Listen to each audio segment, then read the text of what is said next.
இன்றைக்கி வந்து இந்த வீடியோவில் வந்து இந்த சம் எப்படி சால்வ் பண்ண போகிறதுன்னு பார்க்க போகிறோம். இப்போ வந்து ஃபைண்ட் எஸ்ஐ சிம்பிள் இன்ட்ரெஸ்ட் கண்டுபிடிக்க சொல்லிட்டாங்க கொஸ்டினில். ஆஃப் ருபீஸ் 6,750 இது வந்து பிரின்சிபல் கொடுத்துருக்காங்க.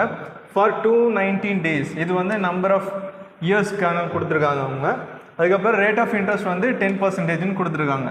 இப்போ வந்து நம்பர் ஆஃப் இயர்ஸ் வந்து நான் வந்து எப்போவுமே சொன்னேன்னா நம்பர் ஆஃப் இயர்ஸ்னால் அது வந்து இயர் ஃபார்மேட்டில் மட்டும்தான் இருக்கணும்.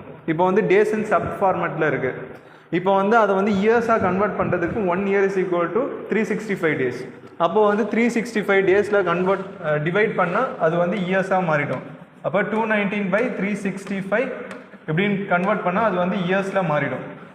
இப்போ வந்து ஜென்ரலாக நம்ம எஸ்ஐ வந்து PNR/100 அந்த ஃபார்முலாவில் அப்ளை பண்ண போகிறோம். Principal value 6,750 into N value வந்து 219 divided by 365 into 10 R value. அதுக்கப்புறம் ஃபார்முலா படி 100 இருக்கும். அந்த 100 நான் வந்து இங்கே போடுறேன்.